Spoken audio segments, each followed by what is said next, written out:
यह ख्वाब है या हकीकत, इतनी डरावनी कहानी है जिसको अब बिना सुने नहीं रह सकते। इस तरह के इंटरेस्टिंग वीडियो पाने के लिए हमारे चैनल को सब्सक्राइब करें। तो चलिए अपनी खौफनाक स्टोरी की ओर। कभी कभी वो रात और वो मंजर याद आता है तो मेरा दिल दहल उठता है। आखिर वो क्या था? वो महज मेरा कोई ख्वाब था या हकीकत जिसे मैं आज तक भूल नहीं सका। जब कभी वो वाक़या मेरा सामने आता है तो खौफ के मारे आज भी मेरे रोंगटे खड़े हो जाते हैं। उस रात की सारी घटना मेरी आंखों के सामने एक फिल्म की भांति चलने लगती है। भयानक और अंधेरी रात, ऊपर से सुनसान इलाका, बड़ा सा उजाड़ कमरा, फिर कंडक्टर की लाश का यूं मिलना। ना जाने उस रात क्या होने वाला था, लेकिन हम उस रात सच में बच गए। अगर वो ना होता तो शायद हम सब भी उस कंडक्टर के साथ अपनी जान से हाथ धो बैठते। लगभग 20 साल पहले की बात है। मैंने अपने परिवार के साथ जयपुर घूमने का कार्यक्रम बनाया। बेटा बहुत दिनों से जिद कर रहा था कि पापा मुझे राजस्थान घूमने के लिए ले चलिए, सो मैं उसकी बात मानकर उसे जयपुर घुमाने को राजी हो गया। मैं, मेरी पत्नी रीमा और बेटा संयम घर से जयपुर के लिए रवाना हो गए। हमने 2 दिन में पूरा जयपुर घूम लिया, लेकिन मेरे पास अभी 2 दिन की छुट्टी और भी बची थी, तो मैंने सोचा क्यों ना अजमेर शरीफ भी हो आते हैं। चूँकि हमारी ये प्लानिंग अचानक हुई थी तो हमें जल्दबाजी में बस का सहारा लेना पड़ा। उस बस में और भी यात्री थे, खासकर बुजुर्गों की संख्या ज्यादा थी। हमारी जैसी केवल एक ही फैमिली थी। बस में यात्री भी कम ही थे, क्योंकि बस भी थोड़ी खजाड़ा थी, इसलिए शायद उसमें ज्यादा यात्री नहीं बैठे होंगे। करीब रात के 8 बजे बस अपने गंतव्य की ओर रवाना हो चली। हम तीनों अपनी अपनी सीटों पर टेक लगाकर बैठ गए। संयम तो सो गया, लेकिन मुझे और रीमा को बीच बीच में हल्की हल्की झपकी सी आ जाती। एक तो वीरान और अनजानी जगह, ऊपर से खजाड़ा बस में मुझे अनकंफर्टेबल लग रहा था। ड्राइवर को भी शायद बहुत जल्दी थी गंतव्य तक पहुंचने की, इसलिए वो भी बस को तेज रफ्तार में भगाए चला जा रहा था। अंदर से डर भी लग रहा था कि कहीं वो बस को ठोक ना दे, क्योंकि अंधेरा घना था, साथ में सुनसान सड़क के किनारे जिन पर ना कोई घर दिख रहा था और सड़क पर भी इक्का दुक्का वाहन ही दिखाई दे रहे थे। कुछ बुजुर्गों ने ड्राइवर को टोका भी कि बस की रफ्तार जरा धीमी करो। कुछ समय तक तो उसने बस को धीमी रफ्तार में चलाया, लेकिन फिर कुछ देर के बाद उसने फिर से बस की रफ्तार बढ़ा दी। एक बुजुर्ग ने फिर से उस ड्राइवर को टोका कि बस की रफ्तार कम करो, लेकिन मना करने के बावजूद फिर से ड्राइवर ने रफ्तार बढ़ा दी। तब ड्राइवर ने जवाब दिया कि अंकल जी, जो मैं कर रहा हूँ वो बिल्कुल ठीक कर रहा हूँ। मैंने सुना है कि ये इलाका अच्छा नहीं है, बहुत ज्यादा खतरा है इस जगह, और हम इस इलाके को जितनी जल्दी पार करके आगे बढ़ जाएं उतना अच्छा। ड्राइवर की बात सुनकर सबने कहा कि चलो ठीक है। बस तेज रफ्तार से आगे बढ़ ही रही थी कि तभी एक तेज आवाज के साथ बस का थोड़ा संतुलन गड़बड़ाया और बस थोड़ी दूर बढ़ी और रुक गई। अब सब सकपा गए कि अचानक ये क्या हुआ। इतना खतरनाक इलाका और बस का रुकना, किसी का भी जी डर जाएगा।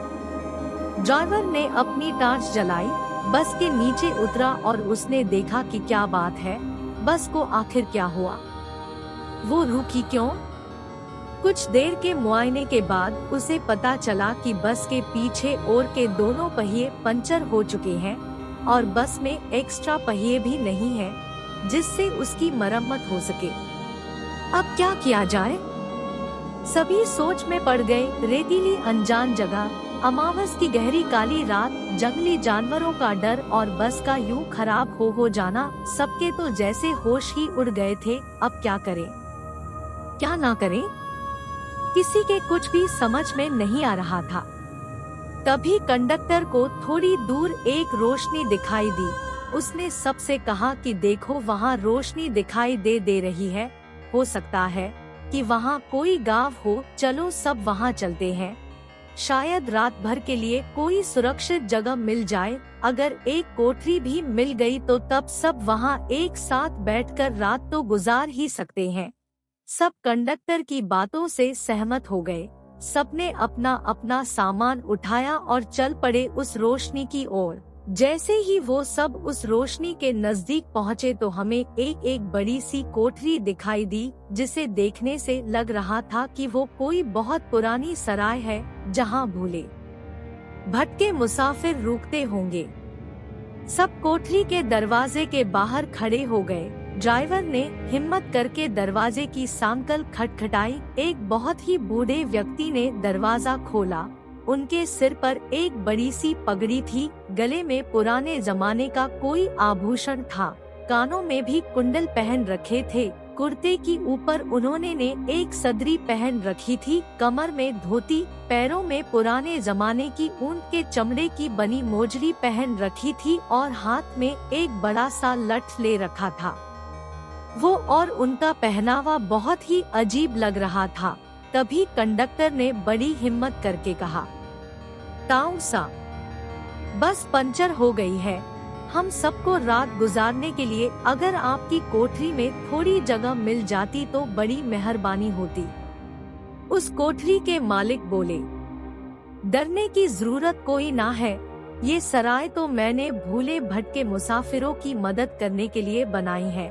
मैं चौधरी सुमेर सिंह और हमारी घरवाली धन्नो ही मुसाफिरों का ख्याल रखते हैं। आप सब लोग भीतर पधारो, जो हम दोनों से बन पड़ेगा तो आपकी मदद करेंगे। कंडक्टर बोला, बहुत बहुत धन्यवाद ताऊ सा, बड़ी मेहरबानी जो इस अनजान जगह में आप हमारी मदद करने को राजी हो गए। चौधरी सुमेर सिंह बोले, इसमें धन्यवाद की बात है, ये तो हमारा फर्ज है। म्हारे को बहुत खुशी हुई जो आप लोग म्हारे यहाँ पधारे। ये रहा पानी से भरा मटका, इस बड़ी सी डलिया में पूरियाँ रखी हैं और उस बड़ी सी बटलोही में आलू की तरकारी होगी। ये रहे पत्तल और आप सब अपना खाना परोस लीजिए। महिलाएं धन्नो के पास चली जाएं और पुरुष मेरे साथ आ जाएं। जल्दी से सब खाना खा लो और जिसे बाहर का काम निपटाना हो वो निपटा आए, क्योंकि 12 बजे के बाद कोई भी बाहर नहीं निकलेगा और ना मैं किसी को बाहर निकलने दूंगा और कोई भी इसका कारण नहीं पूछेगा। सबके पास अपनी अपनी हाथ घड़ी होगी। समय के अनुसार काम करके सोने के लिए लेट जाओ। ये रहे कंबल, सब बिछा लो। हम सब ने चौधरी सुमेर सिंह की सारी हिदायतों के अनुसार काम किया और कंबल बिछाकर लेट गए। जिनके पास अपने अपने शाल और चादर थे वे सब ओढ़कर लेट गए। चूँकि मेरे पास ओढ़ने वाला बड़ा कंबल था इसलिए मैंने बेटे को अपने साथ सुला लिया और मेरी पत्नी औरतों के साथ अपना शाल ओढ़कर लेट गई। चौधरी जी ने एक बार फिर सबको बाहर ना जाने की हिदायत दी और सबको सोने के लिए कहा। लगभग 12 बजे के बाद ना जाने कंडक्टर को क्या सूझी, उसे बीड़ी पीने की तलब लगी और वो बाहर जाने लगा। चौधरी जी ने उसे बहुत रोका लेकिन वो नहीं रुका। कंडक्टर के बाहर जाने के बाद चौधरी जी ने जल्दी से कोठरी के किवाड़ बंद किए और साथ में पटरे की मदद से किवाड़ को मजबूती से बंद कर दिया कि कोई भी भीतर ना आ सके और सारे रोशनदान और खिड़कियों को भी बंद कर दिया। कुछ देर के बाद बाहर से बहुत बहुत बुरी और डरावनी आवाजें आने लगी। साथ में कंडक्टर की भी आवाज सुनाई दी। वो चिल्लाकर बचाओ बचाओ चिल्ला रहा था।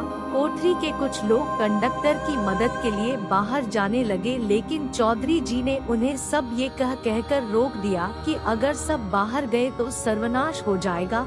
वो शैतान अगर भीतर आ गया तो हम में से कोई भी जिंदा नहीं बचेगा। सब अपनी जान के विषय में सोचकर पीछे हट गए। फिर चौधरी जी ने सबसे कहा कि सब अपनी अपनी जगह पर लेट जाएं और उनकी बात मानना हम सबकी मजबूरी थी।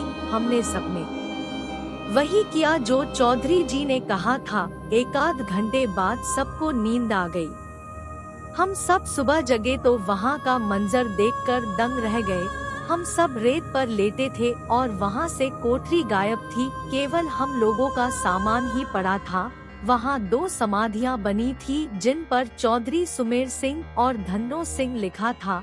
हम सब ये देखकर हैरान थे कि आखिर रात को जो हुआ था वो ख्वाब था या हकीकत। तभी वहाँ से एक चरवाहा अपनी भेड़ों के साथ निकला। उसको हम लोगों ने सारी बात बताई तो उसने बताया कि यहाँ बहुत समय पहले एक सराय हुआ करती थी जिसकी रखवाली चौधरी सुमेर सिंह और उनकी पत्नी धन्नो किया करते थे, और उन दोनों के स्वर्गवास के बाद आज भी उनकी आत्माएं भटके हुए मुसाफिर की मदद करने आती हैं।